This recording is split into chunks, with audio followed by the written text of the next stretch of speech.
고린도전서 7장 25절 처녀에 대하여는 내가 주께 받은 계명이 없으되 주의 자비하심을 받아서 충성된 자가 되어 의견을 고하노니 내 생각에는 이것이 좋으니 곧 임박한 환난을 인하여 사람이 그냥 지내는 것이 좋으니라.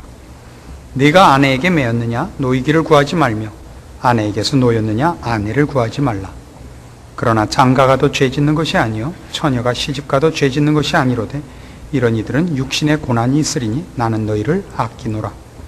형제들아 내가 이 말을 하노니 때가 단축하여 진거로 이후부터 안에 있는 자들은 없는 자같이 하며 우는 자들은 울지 않는 자같이 하며 기쁜 자들은 기쁘지 않은 자같이 하며 매매하는 자들은 없는 자같이 하며 세상 물건을 쓰는 자들은 다 쓰지 못하는 자같이 하라. 이 세상의 형적은 지나감이니라. 너희가 염려 없기를 원하노라. 장가가지 않은 자는 주의 일을 염려하여 어찌하여야 주를 기쁘시게 할꼬 하되 장가간 자는 세상 일을 염려하여 어찌하여야 아내를 기쁘게 할꼬 하여 마음이 나누이며 시집가지 않은 자와 처녀는 주의 일을 염려하여 몸과 영을 다 거룩하게 하려 하되 시집간 자는 세상 일을 염려하여 어찌하여야 남편을 기쁘게 할꼬 하느니라. 내가 이것을 말하면 너희의 유익을 위하며 너희에게 올무를 놓으려 함이 아니니 오직 너희로 하여금 이치에 합하게 하여 분요함이 없이 주를 섬기게 하려 함이라. 누가 자기의 처녀딸에 대한 일이 이치에 합당치 못한 줄로 생각할 때 혼기도 지나고 그같이 할 필요가 있거든 마음대로 하라. 이것은 죄 짓는 것이 아니니 혼인하게 하라. 그러나 그 마음을 굳게 하고 또 부득이한 일도 없고 자기 뜻대로 할 권리가 있어서 그 처녀딸을 머물러 두기로 마음에 작정하여도 잘하는 것이니라. 그러므로 처녀딸을 시집 보내는 자도 잘하거니와 시집 보내지 아니하는 자가 더 잘하는 것이니라. 아내가 그 남편이 살 동안에 매여 있다가 남편이 죽으면 자유하여 자기 뜻대로 시집 갈 것이나 주 안에서만 할 것이니라. 그러나 내 뜻에는 그냥 지내는 것이 더욱 복이 있으리로다. 나도 또한 하나님의 영을 받은 줄로 생각하노라. 25절에서 40절까지 이 혼인에 관한 문제에서 그 마지막 대목에 이르렀습니다. 사도 바울은 결혼을 안 하는 것이 좋을 것 같다라는 의견을 제시하고 있습니다. 그래서 우리는 쉽게 사도 바울은 금욕주의자가 아니겠는가, 그리고 이 본문을 놓고 볼 때 어차피 거룩한 것과 세상적인 것을 구별해야 되고 세상적인 것에서 몸을 빼서 더 거룩해지려고 한다면 역시 금욕을 택하는 것이 낫지 않은가라는 생각을 할 그 오해의 소지가 생겼습니다. 그러나 이 부분은 처음부터 사도 바울이 개인의 사견인 것을 분명히 하고 시작을 합니다. 처녀에 대하여는 내가 주께 받은 계명이 없다. 주의 자비하심을 받아서 충성한 자가 되어 내 의견을 고한다 라고 그의 개인적인 견해를 밝히는 것입니다. 그럼에도 불구하고 결혼을 안 하는 쪽이 낫다라는 것은 이 전체 오늘 읽은 본문의 주된 흐름입니다. 그래서 우선 이런 선을 분명히 그어야 됩니다. 사도 바울은 금욕주의를 신앙적인 유익의 하나의 방편으로 생각하는 것인가 하는 것입니다. 자세히 보시면 바울은 금욕주의자가 아닙니다. 독신주의자입니다. 금욕주의와 독신주의는 다릅니다. 금욕주의는 어쨌든 사람이 자기의 즐거움을 목표로 삼거나 즐거움을 취하는 것 자체를 범죄 행위라고 보는 것이고, 독신주의는 즐거움을 더 좋은 일을 위해서 피하는 것입니다. 사양하는 것입니다. 그래서 우리가 쭉 고린도전서 7장에서 본 바와 같이 결혼하는 것이 죄는 아니라 하는 얘기가 자꾸 등장하는 것입니다. 그럼에도 불구하고 바울은 결혼을 하는 것보다는 안 하는 쪽이 신앙상 유익하지 않겠는가라는 얘기를 합니다. 그러면서도 독신주의를 꼭 해야 된다 그러지 않고 둘이 다 선택할 여지가 있다고 말을 해놓은 것을 여러분이 보실 겁니다. 장가를 갈 수 있다. 그러나 안 가면 더 잘하는 것이다. 시집을 갈 수 있다. 그러나 안 가는 것이 더 잘하는 것이다. 이것이 주된 흐름입니다. 그래서 뒤에 37절 보시면, 그러나 그 마음을 굳게 하고 또 부득이한 일도 없고 자기 뜻대로 할 권리가 있어서 그 처녀딸을 머물러 두기로 마음에 작정하여도 잘하는 것이다.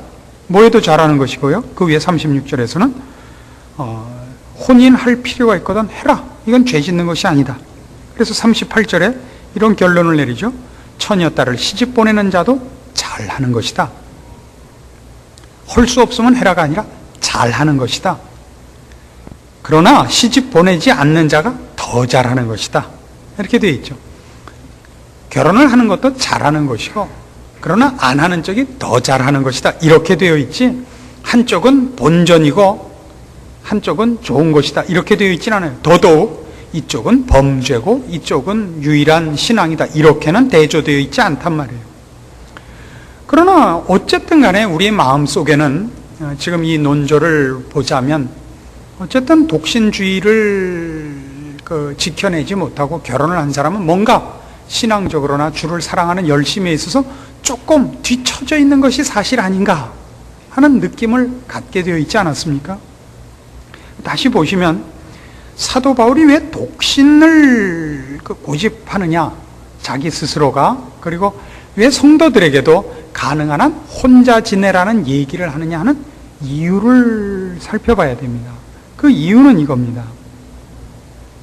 29절 보시면, 형제들아 내가 이 말을 하노니 때가 단축하여 진고로 이후부터 안에 있는 자들은 없는 자같이 하며 우는 자들은 울지 않는 자같이 하며 기쁜 자들은 기쁘지 않은 자같이 하며 매매하는 자들은 없는 자같이 하며 세상 물건을 쓰는 자들은 다 쓰지 못하는 자같이 하라. 이 세상의 형적은 지나감이니라.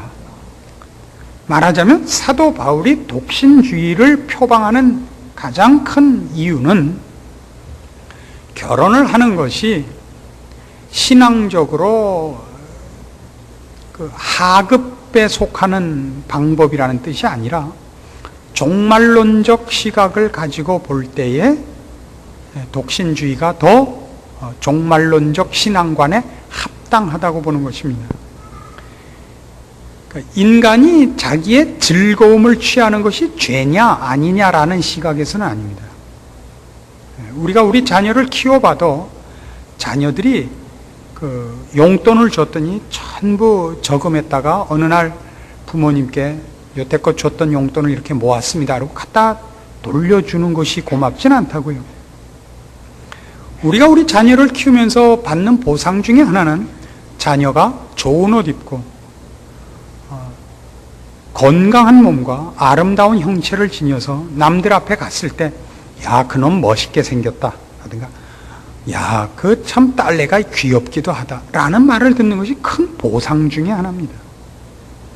우리는 한국적인 전통 의식 속에, 우리의 사고방식 속에 한국 사람들은 자기의 즐거움을 남에게 보이는 것이 부독한 것으로 되어 있습니다. 그래서 누워있는 모습이나 식사하는 모습이나 기뻐하는 모습을 안 보여주도록 되어 있습니다. 이것이 우리의 겸양입니다. 이런 것이 어디에 많이 녹아 있느냐 하면 식사를 하다 손님이 오면 얼른 밥상을 치우죠. 아무리 보잘것없는 식사를 하고 있을지라도 먹는 일을 남한테 보이는 것은 부독한 것으로 되어 있습니다. 그래서 손님이 오면 식사하던 상을 얼른 치우고 중병이 걸려서 누워있다가도 손님이 오면 일어나 앉는 법입니다. 그렇죠? 이것이 우리가 갖고 있는 어떤 전통적인 사고방식이기 때문에 우리나라 사람들에게는 더욱더 어떤 자기의 즐거움을 위하여 어떤 돈을 쓰거나 생각을 갖거나 시간을 보내는 것에 대해서 대단한 마음의 부담을 가집니다. 언젠가도 말씀드린 바와 같이 이런 일이 신앙과 손을 잡을 때 아주 극단적인 부작용을 낳을 때가 있습니다. 한 번은 저희 집에 이제 제자들이 가득 모였었는데 한 12명 이제 여름에 모였었습니다. 그래서 수박을 먹었습니다. 잘 익은 수박을 먹는데 모두 양손에 하나씩 들고 입에 하나 물고 열심히 먹는 중입니다. 근데 한 제자가 이런 발언을 했습니다.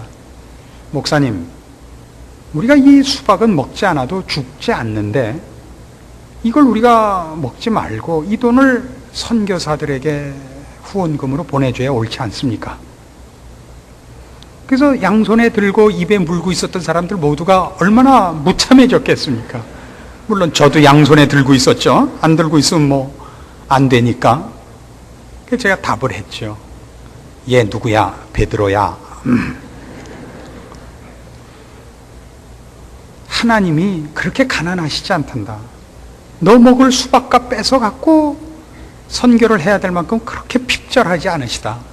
너 먹을 수박은 넉넉하다. 잘 처먹고 튼튼히 자라서 훌륭한 일꾼이 되거라. 이해하시겠어요? 부모가 사업이 안 돼서 걱정을 합니다. 여보, 이거 이러다가 참 큰일 났는데 올해를 어떻게 넘길 수 있을지 모르겠어. 근데 애가 그동안 모았던 돼지 저금통을 갈라봤더니 한 12만 원쯤 되는 걸 갖고 왔어요. 그럼 부모가 뭐라 그래요? 착하고 충성된 종아, 그래요? 안 그러죠. 야, 이거 걱정할 거 없다. 너 아빠가 혹시 뭐 어떻게 돼서 너희 굶을까봐 걱정하지 마라. 이건 너 하고 싶은 거 다 해라. 이건 네 거다. 그러지 않겠어요? 여러분, 하나님을 너무 그렇게 가난하게 생각하시지 말라고요. 하나님이 우리에게 허락하신 것 중에 하나가 뭐냐? 부부라고요. 혼자 있는 것이 외롭고 부족해 보이더라고요. 그래서 친히 남자에게 여자를 짝지어 주시니가 하나님이세요. 일부러 갈라설 필요는 없는 거예요. 그러나 사도 바울은 그럼에도 불구하고 혼자 있는 것이 좋다고 얘기를 합니다. 어떤 시각에서요? 어떤 시각에서? 종말론적 시각에서란 말이에요. 그럼 이 종말론적 시각이라는 게 무엇인가를 우리가 이해해야 됩니다. 종말론적 시각이란 건 주님 오실 때가 이제 됐다 하는 급박한 시간을 얘기하는 것이 아닙니다. 요즘 시중에 돌아다니는 얘기 같이 금년 10월에 온다, 이런 건 아닙니다. 종말이라는 것은 언제 올지 모릅니다. 물론 옛날 예수님 계시던 때보다는 이제 2000년 단축됐죠. 그동안 2000년이 흘렀으니까 언제 오실지 모르니까. 물론 금년에 오실 수 있습니다. 그건 하나님만이 아시는 시간입니다. 예수님도 사양한 것입니다. 그 때와 시에 대해서는. 우리가 그 시에 대해서 왈가왈부하는 거, 그것 자체로 틀린 겁니다. 요즘 시중에 나가시면 10월 22일이라고 돼 있나요? 오신다고 그렇게 피켓 들고 다니는 분들이 많은데, 제 생각에는 주님께서 오시려고 계획했다가도 곧다우로 하는 사람이 있어서 변경하실 걸로 생각이 돼요. 그건 전혀 우리가 생각할 문제가 아닌 것입니다. 내일 지구의 종말이 와도 우리가 오늘 할 일은 한 그루의 사과나무를 심는 거예요. 우리에게 언제 오시느냐가 전혀 도움이 안 되기 때문에 생각지 말고 따지지 말라는 겁니다. 단 하나, 종말론적 시각이라는 건 뭐냐면 결국 오신다는 거죠. 결국 오신다는 건 무슨 얘기냐면 궁극적인 장소, 우리 신자들이 궁극적인 목표로 둬야 되는 곳, 가치, 이런 모든 것이 세상적인 것이 아니다라는 얘기가 종말론적이라는 것입니다. 종말, 그럼 우리는 자꾸 끝 이렇게 생각하죠. 그러니까 이 세상은 끝이 난단 말이에요. 이 세상 끝이 있다고요. 그러니까 이 세상에다 무엇을 맡기거나 이 세상에다 무엇을 기대하거나 이 세상과는 약속과 거래를 해서는 안 된다고요. 끝이 없는 것, 영원한 가치가 있는 것, 즉 하나님 나라, 하나님 앞에다가만 우리의 목표를 둬야 된다고요. 그것을 우리의 신앙에다 연결을 시켜보라 말이죠. 그랬을 때 독신주의라는 건 뭐와 대치되는 거냐면, 한 가정을 꾸리고 부부가 오손도손 살고 동화책의 끝같이 되어 있는, 그래서 백설공주와 왕자님은 행복하게 오래오래 살았더래요. 이것이 궁극적인 가치와 목표여서는 안 된다는 차원에서의 독신주의란 말이에요. 무조건 결혼 안 하고 혼자 살면 신앙적이라는 것이 아니라고요. 그가 혼자 된 마음으로, 다시 말해서 부부가 아니고 혼자라는 의미가 아니라 이 세상의 궁극적인 낙이나 목표나 어떤 가치를 두고 있는 것이 아니라 영원한 가치를 둔 차원에서 하나님 앞에 갈 사람으로서 이 세상을 지나가는 것으로 생각하는 의미의 독신주의, 이것을 우리가 소유해야 된다는 것입니다. 이것은 결혼을 안 하고 혼자 있어서만의 독신주의가 아니라 결혼을 한 사람들에게도 요구되는 것입니다. 지금 우리가 본 본문에는 이렇게 되어 있어요. 무엇을 걱정하는 거냐면 33절 보시면 장가 간 자는 세상 일을 염려하여 어찌하여 아내를 기쁘게 할꼬 하여 마음이 나누이며 시집가지 않은 자와 처녀는 주의 일을 염려하여 몸과 영을 다 거룩하게 하려 하되 시집간 자는 세상 일을 염려하여 어찌하여 남편을 기쁘게 할꼬 하느니라. 말하자면 결혼이 그것이 최고의 행복이고 최고의 목표고 하는 차원으로 넘어가는 것으로서의 결혼과 반대하는 의미에서는 독신주의라고요. 그러나 다른 성경 같은 사도 바울이 쓴 에베소서 5장에 가시면 결혼을 하지 않고서는 도저히 할 수 없는 이런 특권과 책임이 있는 것을 발견합니다. 5장 22절입니다.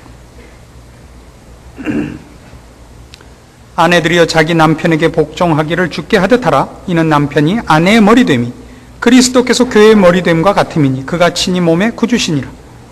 그러나 교회가 그리스도에게 하듯 아내들도 범사에 그 남편에게 복종할지니라. 남편들아 아내 사랑하기를 그리스도께서 교회를 사랑하시고 위하여 자신을 주심같이 하라. 이는 곧 물로 씻어 말씀으로 깨끗하게 하사 거룩하게 하시고 자기 앞에 영광스러운 교회로 세우사 티나 주름 잡힌 것이나 이런 것들이 없이 거룩하고 흠이 없게 하려 하심이니라. 이와 같이 남편들도 자기 아내 사랑하기를 제 몸같이 할지니 자기 아내를 사랑하는 자는 자기를 사랑하는 것이라. 누구든지 언제든지 제 육체를 미워하지 않고 오직 양육하여 보호하기를 그리스도께서 교회를 보양함과 같이 하나니 우리는 그 몸의 지체임이니라. 이러므로 사람이 부모를 떠나 그 아내와 합하여 그 둘이 한 육체가 될지니 이 비밀이 크도다. 내가 그리스도와 교회에 대하여 말하노라. 부부란 성경에서 얘기하는 식으로 하자면 남편은 그리스도의 상징이고 아내는 교회의 상징이라 그럽니다.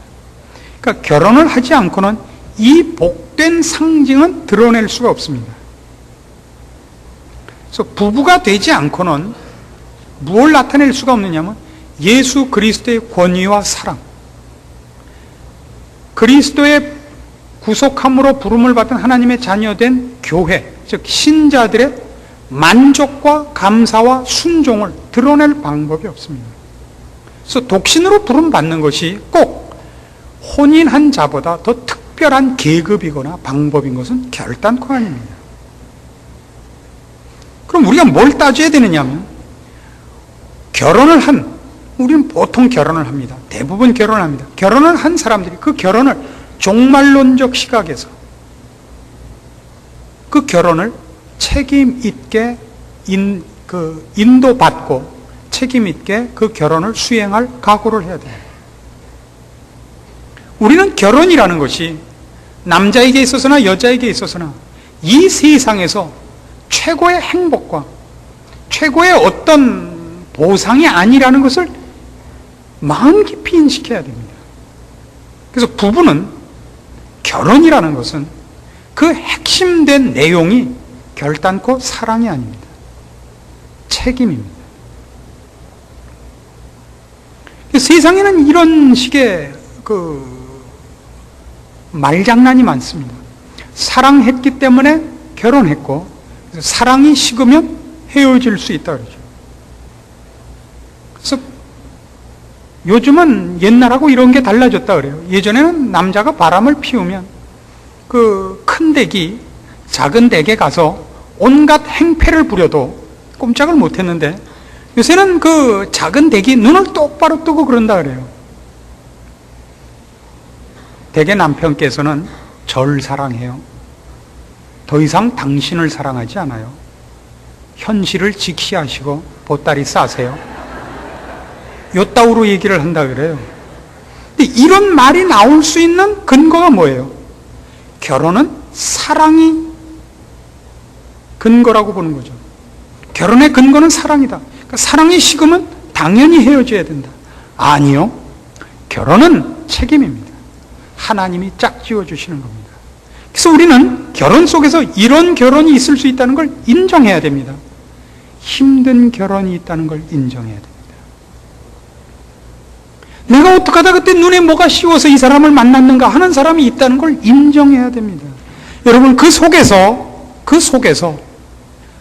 하나님의 사랑과 용서와 주께서 요구하시는 것을 목숨을 바쳐서 순교하는 신자의 형태를 취해야 됩니다. 남편은 어떤 경우에도 아내를 버리지 못하며 아내는 어떤 경우에도 남편을 버리지 않아야 됩니다. 그 어려움을 겪어내셔야 됩니다. 사랑하지 않아도 참으셔야 됩니다. 그건 책임입니다. 제가 이렇게 이 얘기를 다른 데서도 간혹 한 적이 있었어요. 이런 사상을. 그럼 집에 들어가면 꼭 제가 시달려요, 그날. 제 아내라고 밝히진 못하겠는데 당신도 그럼 책임으로 사는 거예요? 그래서 이게 무슨 소린가 하고 보니까 이런 오해가 있다는 걸 알았어요. 사랑이 책임보다 훨씬 고급한 거라고 자꾸 생각을 하시더군요. 여러분도 그러시죠?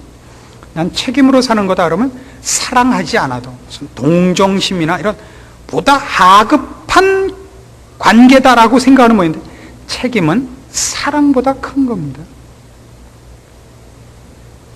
책임이란 대단한 겁니다. 책임이라는 것은 그가 보통 고급한 인격을 소유하지 않고는 지켜내지 못하는 것이 책임입니다. 책임이란 자기의 이해관계를 떠나서 지켜야 되는 하나의 신의입니다. 그가 어떤 최소한의 수준에 이르지 않고서는 책임이라는 것은 감당하지 못합니다. 사랑은 누구나 합니다. 사랑은 누구나 해요. 책임은 아무나 지는 것이 아닙니다. 책임은 그 책임져야 할 내용의 고급스러움에 걸맞는 수준과 인격과 능력이 있지 않고서는 책임은 감당하지 못하는 것입니다. 책임은 훨씬 낮게 평가하지 마십시오. 사랑 속엔 책임이 없을 수도 있습니다. 책임 속에는 사랑도 들어가는 겁니다.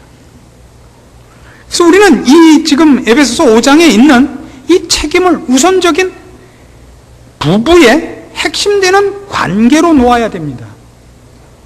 책임을. 그럼 뭐가 형성이 되느냐 하면 우리는 우리의 부부를, 우리의 가정을 종말론적 시각에서 지켜나갈 하나의 시각을 갖게 됩니다. 우리가 사랑이라는 것을 부부라는 관계에 있어서 최고의 핵심되는 관계요 근거로 놓을 때는 사랑 이퀄 어디로 가냐면 기쁨과 행복과 만족이라는 등식을 쉽게 성립을 시켜서 계속적인 불평을 합니다. 왜 하나님 이런 사람을 만나게 하셨습니까? 왜 하나님 이런 일은 이루어 주시지 않습니까? 이런 금방 여러분은 종말론적 시각에서 이탈해서 이 세상에다 여러분의 가장 중요한 욕심과 목표와 그리고 보상을 요구하는 자리에 들어가곤 한단 말입니다. 어떻습니까? 그러나 우리가 종말론적 시각을 제대로 가진다면, 그래서 우리의 부부된 것도 하나님께서 짝지어 주신 것이요, 나에게 가장 필요한 사람이요, 그리고 하나님이 나를 위하여 또 하나님의 영광을 위하여 우리의 가정을 허락하신 것이라는 것을 제대로 인식한다면 내 마음에 들지 않는 것으로 불행하지 않습니다. 나에게 이런 일을 맡기신 이에게 우리는 그 무슨 일에건 감사할 수밖에 없습니다. 목사가 평신도보다 꼭 고급한 직분은 아닙니다. 더 잘난 것도 아닙니다. 누누이 강조하고 또 경험하고 또 확인해 보는 것 중에 하나가, 그저 보통 목사로 부름받은 사람들은 일반인보다 못한 사람이 많다는 것을 우리는 경험으로 알고 그리고 살아가면서 계속 확인합니다. 그래서 만일 우리 보고 선택을 하라면 지금이라도 목사의 직분을 벗고 평신도의 자리에 앉을 것입니다. 그러나 이것은 책임입니다. 부르셨고 맡기셨습니다. 그리고 그것이 책임이라는 것은 얼마나 다행입니까? 그것이 책임이라는 것은 얼마나 다행입니까? 내가 집어치우고 싶고 내가 좌절했음에도 불구하고 그것이 책임으로 남아있어서 오직 제가 할 일은 순종하는 것뿐이거든요. 이 강단에 설 자격이 없을 때도 책임을 지키기 위해서 나와 선다는 것 때문에 저는 저의 어떤 고급한 지위를 유지하게 되는 것입니다. 이것이 책임입니다. 우리의 부부됨과 우리의 하나님 앞에 부른 바 된 이 가정이라는 것은 그런 고급한 하나님께서 그 예수 그리스도의 모습과 그 예수님께서 우리에게 베푸신 사랑과 은혜와 구원과 그 피를 흘려 우리를 깨끗게 하신 그 사랑과 능력을 나타내시며 그에 의하여 깨끗함을 받은 성도들의 만족과 기쁨과 승리와 감사를 나타내는 고귀한 일을 아내에게 맡긴 그런 관계입니다. 그런 직분입니다. 우리의 사랑이 식었을 때도 이 일은 취소되지 않는단 말입니다. 우리가 그토록 싸우고 이를 갈며 저건 왜 죽지도 않나? 웬 밥은 저렇게 많이 먹을까? 할 때도 그 가정의 남자는 그리스도고 그 가정의 아내는 신부인 것입니다. 교회인 것입니다. 우리의 사랑은 고사하고 증오와 한탄과 미움으로 가득 찼을 때도 우리는 하나님 앞에서 이 일을 떨쳐버릴 수 없는 책임으로 이 관계와 직분과 위치를 갖고 있기 때문에 이 우리에게 고급한 이 직분을 우리가 유지할 수 있는 것입니다. 그래서 이제 우리가 해야 되는 일은 단 하나밖에 없습니다. 종말론적 시각으로 우리의 가정을 이제 다시 한번 지켜내는 것입니다. 우리 마음에서 쏟아져 나가는 사랑이라든가 우리 마음의 기쁨이라든가 우리 마음에서 나가는 어떤 열정, 여기에 우리의 직분과 우리의 위치가 근거되어 있거나 유지되어 있지 않다는 것은 다행이죠. 100번 다행이죠. 그런 의미에서 우리가 이 세상에서 가정을 꾸리고 부부가 되고 해서 일어난 여러 가지 어려운 짐과 시험과 갈등과 다툼들에 대해서 너무 실망할 것이 없죠. 왜요? 우리는 이것을 행복하기 위해 가지지 않았습니다. 여기서 만족하기 위해 가지지 않았습니다. 여기에 우리의 전 목표와 전 운명이 걸려 있지 않습니다. 우리의 모든 것은 영원한 나라의 하나님 앞에 있습니다.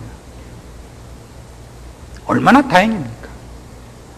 우리의 밤낮 치고받고 싸우고 늘 으르렁거리는 이런 관계가 하나님 앞에서 인정되고 하나님이 묶어주신 것이기 때문에 해체되지 않고 취소되지 않고 하나님이 외면하시지 않고 그 나라 거기까지 가도록 우리에게 복스러운 운명을 안전하게 지켜주는 하나의 장치로서도 우리에게 작용하고 있는 것이기 때문에 우리는 우리의 가정을 감사할 수밖에 없습니다. 누구를 만났느냐? 어떤 사람을 만났느냐? 지금 관계가 얼마나 악화되어 있느냐 하는 것은 그런 의미에서는 사소한 불만에 불과한 것입니다. 이것이 성경이 얘기하는 독신주의입니다.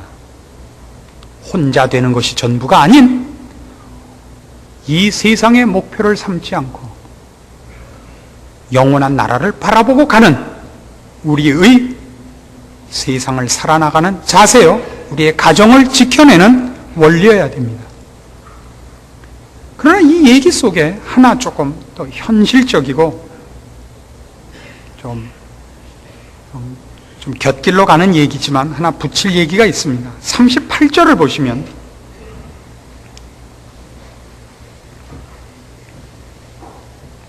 그러므로 처녀딸을 시집 보내는 자도 잘하거니와 시집 보내지 아니하는 자가 더 잘하는 것이니라, 이런 말씀이 나옵니다. 성경에는 이런 표현들이 있습니다. 이건 하지 마라, 이건 꼭 해야 된다. 이런 요구가 있습니다. 악에게 지지 말라. 선으로 악을 이기라.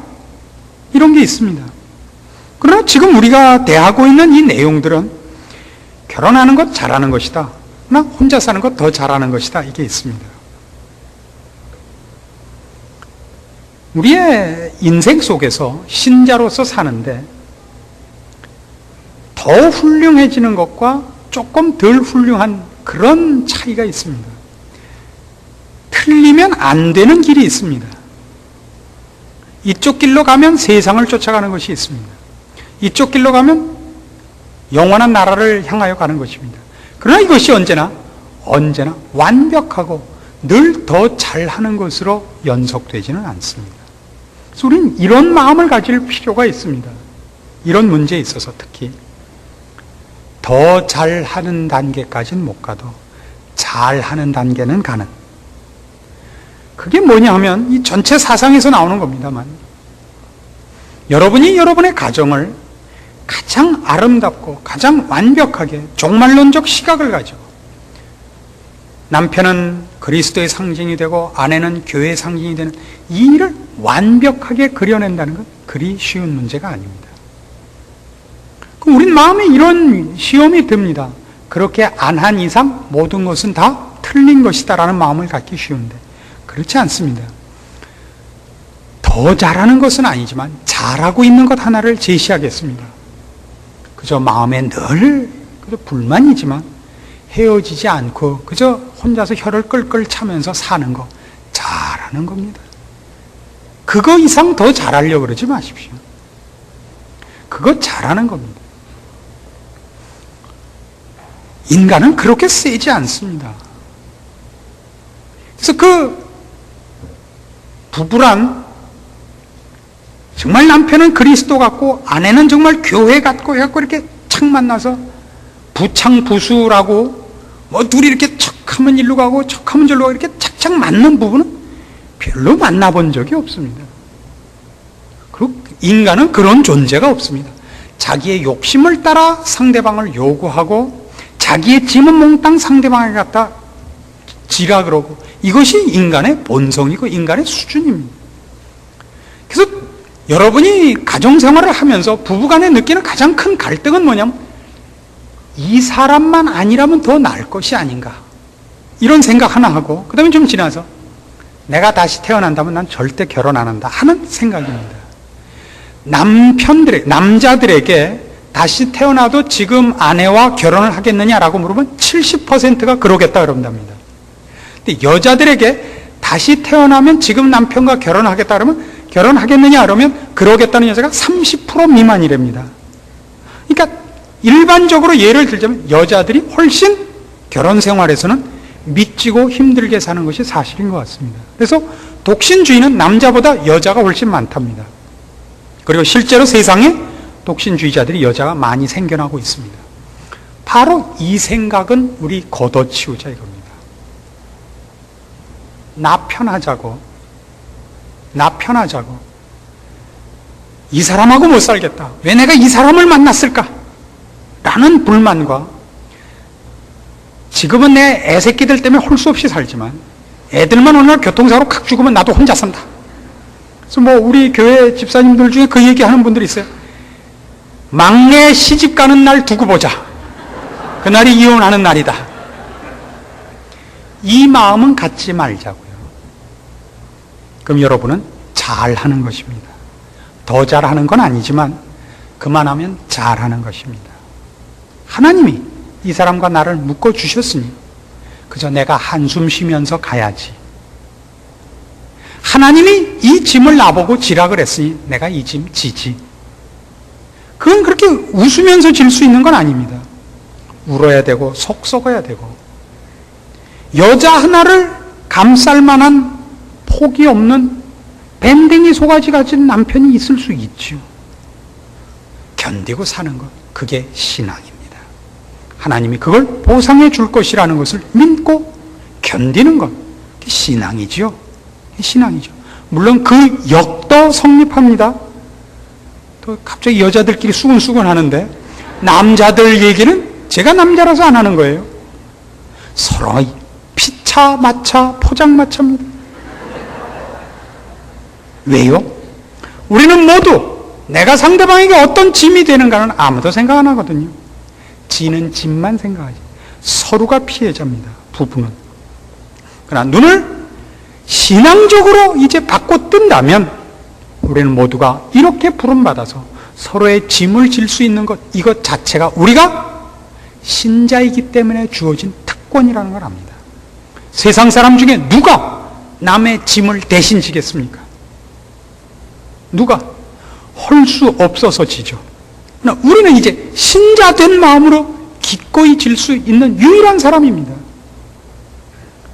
여러분이 아내든 남편이든 여러분이 상대방의 짐을 기꺼이 져서 상대방이 살아난다면 그것보다 더 귀한 일이 어디 있겠습니까? 그것보다 더 잘난 일이 어디 있습니까? 여러분이 옛날 초대교회 신자들 같이 사자밥이 되고 십자가형을 당하는 것보다 훨씬 훌륭한 일입니다. 잘하는 일입니다. 그 잘하는 일을 놓치지 마십시오. 완벽해지려고 하는 것 때문에 나는 이만큼 준비가 되는데 당신 때문에 안 돼, 이렇게 깨박을 치시지 말라고요. 일단 잘하셔야지 더 잘하는 걸 만들죠. 일단 잘하고 보십시오. 상대방이 어떤 문제들을 공격해갖고 문제가 해결되지 않거든 감수하십시오. 그런 방법 중에 여러분이 이미 쓰고 있는 방법이 하나 있습니다. 공처가죠. 그게 공처가. 드디어 어느 날 남자가 부엌에 들어가고 설거지를 하고 아침에 이불을 개고 마누라 흰머리털을 뽑아주고 애들 도시락을 싸주고. 왜요? 사소한 문제 갖고 커다란 문제를 뒤엎고 싶지 않아서 그나마 속 넓은 남편이 지기로 한 것. 공처가. 대단한 것입니다. 공처가를 괄세하지 마십시오. 그건 여자만 못한 것이 아닙니다.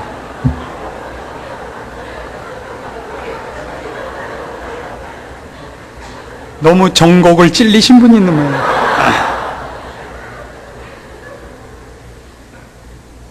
우리는 너무 사소한 문제로 운명을 걸고 싸웁니다. 사소한 문제로. 이불 왜 안 개느냐? 밥 먹고 숟가락 왜 딴 데다 놓고 가느냐? 이거 갖고 가정이 깨질 싸움을 해요. 그거 갖고 싸울 필요 없잖아요. 그거 갖고 가정을 깰 싸움을 할 필요 없잖아요. 그러나 제 경험에 의하면 여자들은 종종 너무 사소한 문제로 너무 큰 싸움을 겁니다. 그래서 그걸 드디어 남자가 하기 시작하는 것. 잘하는 겁니다. 잘하는 겁니다. 수포에 같이 가시고 할 수만 있다면 애도 대신 낳아주시고 다 대신해 주십시오. 뭐 그것 때문에 헤어지는 싸움을 하겠습니까?